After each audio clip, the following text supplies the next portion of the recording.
सरकार है या खट्टर सरकार बोल रही है कोरोना हो जाएगा। क्या अमित शाह मर गया कोरोना से? क्या खट्टर मर गया कोरोना से? हम लोग किसी से नहीं डरते। अपनी रोजी रोटी के लिए हम अपनी जान भी दे देंगे, लेकिन ये लोग ये सोच रहे हैं ये उल्टे जाएंगे, हम उल्टे नहीं हटेंगे। इन लोगों ने देश को बेच के खा लिया, रेल बेच दी, इन्होंने हर एक चीज को बेच दिया, हवाई जहाज बेच दिया, अब ये किसानों को बेचने की तैयारी कर रहे हैं। किसान की आवाज को दबा नहीं पाएगी।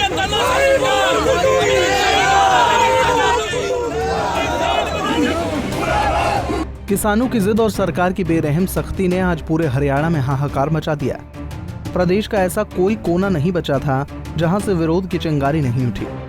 हर जगह किसान, आड़ती और दुकानदार सरकार के खिलाफ तीखी नारेबाजी करते रहे और वहां तैनात पुलिस प्रशासन की टीम कहीं किसानों को गिरफ्तार करती तो कहीं किसानों को दौड़ा दौड़ा कर लाठियों से पीटती। जी हाँ, ये पूरा हंगामा, ये बवाल पीपली में होने वाली किसानों की महारैली को लेकर हुआ। प्रशासन रैली होने के खिलाफ था और किसान रैली करने पर अड़े थे, जिसका नतीजा हुआ कि कहीं किसानों को हिरासत में लिया गया तो कहीं उन पर लाठियां भांजी गई। हम आपको हर शहर की तस्वीर दिखाएंगे, लेकिन उससे पहले ये सुनिए। हमें टॉर्चर किया जा रहा है और हमारी बस की जो चाबी है ड्राइवर से जबरन खोसी गई है और पुलिस द्वारा कहा जा रहा है भाई आप ऐसे नहीं रोकोगे, हम आपको डंडों और लाठी से रोकेंगे। ये कर दिया जाएगा, वो कर दिया जाएगा, लेकिन हम पैदल पीपली जाएंगे। हम 1 दिन में पहुंचे, 2 दिन में पहुंचे, 3 दिन में पहुंचे, यानी कि रैली तो होके ही रहेगी, पूरा हरियाणा प्रदेश के किसान की होगी। पीपली में किसान पीटे गए। गोहाना में 3000 से भी ज्यादा की संख्या में किसानों और आड़तियों को पुलिस ने गिरफ्तार कर लिया। इंद्री में सैकड़ों प्रदर्शनकारी हिरासत में ले लिए गए।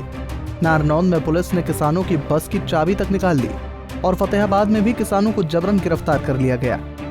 इसी तरह सोनीपत में भी किसानों और व्यापारियों की आवाज दबाई गई, उन्हें हिरासत में लिया गया क्योंकि वो पीपली की महारैली में शामिल होने जा रहे थे और सरकार कोरोना संक्रमण के चलते ये रैली किसी भी सूरत में होने देना नहीं चाहती थी। मंडी के 600 व्यापारी मुनीम है और 1000 के लगभग किसान हमारे साथ हैं, सबकी हम गिरफ्तारी देने जा रहे हैं। सरकार हमारे साथ धींगा मस्ती कर रही है। हम पिपली नहीं आ सकते थे, उनको पिपली नहीं आने दिया, अरेस्ट कर रही है। किसान विरोधी नीतियां हैं ये, 3 अध्यादेश सब व्यापारियों को, किसानों को बर्बाद कर देंगे। ये मंडियां जो सरकार ने काट रखी है इनको बर्बाद कर रही है सरकार। अरे सर छोटी राम की मंडियां बनाई हुई और ये मंडियां बर्बाद कर रही है सरकार। ये सर छोटू राम ने मंडियां बनाई थी। नकारा सरकार है या खट्टर सरकार बोल रही है कोरोना हो जाएगा। क्या अमित शाह मर गया कोरोना से? क्या खट्टर मर गया कोरोना से? हम लोग किसी से नहीं डरते। अपनी रोजी रोटी के लिए हम अपनी जान भी दे देंगे, लेकिन ये लोग ये सोच रहे हैं ये उल्टे जाएंगे, हम उल्टे नहीं हटेंगे। इन लोगों ने देश को बेच के खा लिया, रेल बेच दी, इन्होंने हर एक चीज को बेच दिया, हवाई जहाज बेच दिया, अब ये किसानों को बेचने की तैयारी कर रहे हैं। ये सिर्फ 2-3 पूंजीपतियों को लाभ देना चाहते हैं और कमीशनखोर सरकार है। इन लोगों का एक दिन विनाश निश्चित है। रैली के लिए जाना था, क्या कुछ रहा है? रैली के लिए जाना था, पर हमने सरकार के तगल की फरमान, ये अंग्रेजों और मुस्लिम शासक जब राज्य हुआ करते उनसे भी क्रूर शासक लिख रहा। मैं तो ये मान के चलता हूँ ये सरकार है जो भ्रष्टाचारी नहीं, ये अत्याचारी भी है साथ साथ में। एक किसान की आवाज उठाने के लिए आज हमारा गला घोटा जा रहा है। हम शांतिपूर्ण ढंग से अपनी आवाज उठाने के लिए, किसान की आवाज उठाने के लिए, मजदूर की आवाज उठाने के लिए पीपली में रैली करने जा रहे थे। कृष्ण करे दे लीला, राम करा दे जय के अपराध। विरोधे में रैली हो तब कोई कोरोना हरियाणा से भाग जाता है। किसान अपनी आवाज उठवा दे, कोरोना महामारी का डर है, डर फैला के। और ये कोरोना नहीं करप्शन है। कोरोना के डर से धागे काले कानून जो हमारे खिलाफ थोपे जा रहे हैं, हम इनका पुरजोर विरोध करते हैं। और यदि प्रशासन की यही मर्जी हमें गिरफ्तार करें तो हम अपनी गिरफ्तारियां देने को तैयार हैं। किसान तो किसान, इस आंदोलन में तो नेताओं को भी नहीं बख्शा गया। महम से निर्दलीय विधायक बलराज कुंडू भी उस वक्त पुलिस के शिकंजे में आ गए जब वो पीपली की महारैली में किसानों और व्यापारियों को समर्थन देने जा रहे थे। हालांकि गिरफ्तारी के बाद कुंडू ने सरकार पर खूब भड़ास निकाली, लेकिन कुंडू के बयान सुनाने से पहले आपकी स्क्रीन पर चल रही इन तस्वीरों के बारे में बताना जरूरी है। दरअसल महम में कुंडू गिरफ्तार किए गए, दादरी में किसानों को जबरन रोक दिया गया और सिरसा में पुलिस की सख्ती से गुस्साए प्रदर्शनकारियों ने खुद ही अपनी गिरफ्तारियां दे दी, जबकि यमुनानगर, कालावली और करनाल के हालात भी बाकियों से अलग नहीं थे। यहाँ भी किसान पीपली जाने के लिए बड़ी संख्या में रवाना हुए थे, मगर पुलिस प्रशासन की टीम उनके रास्ते में ऐसा रोड़ा बनकर खड़ी हो गई कि उनके मंसूबों पर पानी फिर गया। ये किसान के हक की लड़ाई की आवाज, और आज ये तानाशाह सरकार कोरोना के नाम पे किसानों के हक की आवाज को दबाना चाहती है, उसके अधिकारों का हनन कर रही है। ये लोकतंत्र की हत्या है। भारतीय जनता पार्टी हर रोज अपनी चुनाव के लिए बड़ौदा में रैली कर रही है, वहाँ कोरोना का कोई भय नहीं। और आज हम किसान, मजदूर, आड़ती, कमेरा वर्ग के हकों के लिए जब सरकार के पास जा रहे हैं तो आज हमें दबाना है। किस लिए है सरकार आज रोडों पे? सरकार रोडों पे, किसान रोडों पे इसलिए है कि सरकार उसको बर्बाद करना चाहती है। अगर इतनी कोरोना की चिंता तो सरकार अध्यादेश लाके पेश करे ना, चौथा अध्यादेश रेजोल्यूशन पास करे, विधानसभा में पास करके भेजे। किसान के पीछे क्यों पड़ी है? अमीरों के लिए स्पेशल बिल ले आए जाते हैं उनको बेनिफिट देने के लिए, और किसान को बर्बाद करने के लिए। आज देश की स्थिति 29% GDP जा चुकी है, और किसान एग्रीकल्चर की 4% अब और वो माइनस में। जो क्षेत्र देश को GDP को थामे हुए है, उसको रोके हुए है, उसको बर्बाद करना चाहती है सरकार। तो आज आप पूंजीपतियों के हाथ में देना चाहती है सरकार। आज आप किसानों को समर्थन देने के लिए मैं खुद किसान का बेटा हूँ। मैं समर्थन ही में अपने आप की, अपने किसान की, अपने वर्ग की, 36 बिरादरी के भाईचारे की, कमजोर की, आड़ती की, मजदूर की, सबकी लड़ाई और उनके हक की आवाज के लिए हम लोग जा रहे हैं। आज हमारे साथ इस प्रकार का व्यवहार करके ये सरकार का रवैया, इसकी नीयत और नीति साफ नजर आती है कि ये सरकार किसान, गरीब, कमजोर, आड़ती, व्यवसायी, व्यापारी सबके खिलाफ सरकार है। हम बर्दाश्त नहीं करेंगे, और मैं इस सरकार को चेतावनी देना चाहता हूँ कि आज हमें जिस प्रकार से रोका जा रहा है, इस सरकार के नुमाइंदों को हम सड़क पे आने से ऐसा हल करेंगे जिस प्रकार ये पाखंडी भारतीय जनता पार्टी के लोग कपड़े उतारते थे, अभी सरकार के नुमाइंदों हम और ये जनता हरियाणा। पुलिस ने किसानों के वाहन रोक दिए तो कई जगहों से किसान पैदल ही पीपली की ओर निकल पड़े।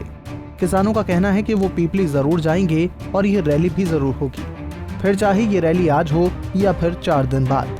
हालांकि इस पूरे हाहाकार और बवाल के बीच कांग्रेस प्रदेश अध्यक्ष कुमारी शैलजा ने सरकार को किसान विरोधी करार दिया और किस तरह से हमला बोला, आइए वो भी सुनिए।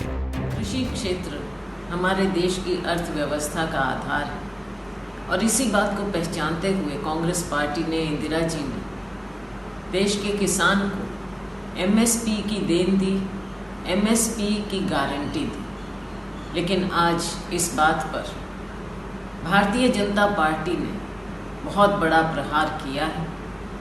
3 अध्यादेश ऐसे लेकर आए हैं जिससे न केवल किसान, लेकिन जो हमारा संघीय ढांचा है उसको कमज़ोर करने की कोशिश की जा रही है। कांग्रेस के प्रदेश छत्तीसगढ़, पंजाब और राजस्थान ने फैसला किया है कि इन अध्यादेशों को जारी नहीं करेंगे। हरियाणा में भारतीय जनता पार्टी और जजपा सरकार किसान विरोधी है, ये हम हमेशा से कह रहे हैं। और अब आपने देखा कि आज जब किसान, आड़ती और मजदूर अपने अधिकारों के लिए बोलने के लिए कुरुक्षेत्र में इकट्ठा हो रहे थे तो उन्हें रोका गया। ये इस सरकार की दमनकारी नीतियों के तहत है। कांग्रेस पार्टी हरियाणा के किसान, मजदूर, आड़ती के साथ खड़ी है और हम ऐसी नीतियों का हमेशा विरोध करते रहे। जैसा कि आपने देखा, प्रदर्शन के दौरान पुलिस ने किसानों को हिरासत में लिया, लाठियां भांजी, सड़कों पर जानवरों की तरह दौड़ाया, लेकिन बावजूद इसके पुलिस प्रशासन के अधिकारी कानून हाथ में लेने का दलील देते हुए किसानों पर कानूनी कार्रवाई की बात कर रहे हैं। कुरुक्षेत्र की SP आस्था मोदी ने किसानों पर विभिन्न धाराओं के तहत कार्रवाई की बात कही। पथराव हुआ है और आपके मुलाजिम की भी कई चोटें आई हैं, सरकारी संपत्ति को नुकसान पहुंचाएगा। जो भी इन्होंने कानून अपने हाथ में लिया है, जो भी रूल्स को ब्रेक किया है, चाहे वो 144 की उल्लंघना करी है, जनरल लॉ एंड ऑर्डर की उल्लंघना करी है, या फिर जो डिजास्टर मैनेजमेंट एक्ट की जो प्रतिबंध है उनकी उल्लंघना करी है, उसके अकॉर्डिंग इनके खिलाफ कार्रवाई, लीगल एक्शन जो है लिया जाएगा। कि जहाँ पे भी इन्होंने कानून अपने हाथ में लिया है, जो भी कानूनी कार्रवाई बनेगी हम सारी करेंगे। जी बिल्कुल, पुलिस बिल्कुल अलर्ट पे है। जैसे आप देखेंगे कि यहाँ पे भी हमने काफ़ी पुलिस फोर्स को खड़ा कर रखा है और हमने काफ़ी प्रयास किया है कि शांतिपूर्वक और विदाउट यूज़ ऑफ फोर्स जो किसान है वो मान जाए और पीछे हट जाए। पर जो भी ये जो लॉ एंड ऑर्डर है उसको ब्रेक करने की कोशिश करेगा, तो जो भी लीगल कार्रवाई है हम सारी करेंगे। बता दें कि मोदी सरकार के 3 अध्यादेशों के खिलाफ किसानों ने मोर्चा खोला। किसान नेताओं का कहना है कि ये कानून किसानों की खेती के लिए डेथ वारंट है और किसानों को बर्बाद करने के लिए ये कानून लाया गया है। इतना ही नहीं, आरोप ये भी है कि सरकार कुछ पूंजीपतियों के लिए कंपनी राज लाना चाहती है, मगर किसान एकजुट होकर सरकार को मुंह तोड़ जवाब देंगे और इन कानूनों को वापस लेने के लिए मजबूर कर देंगे। Bureau report, Punjab Kesari TV.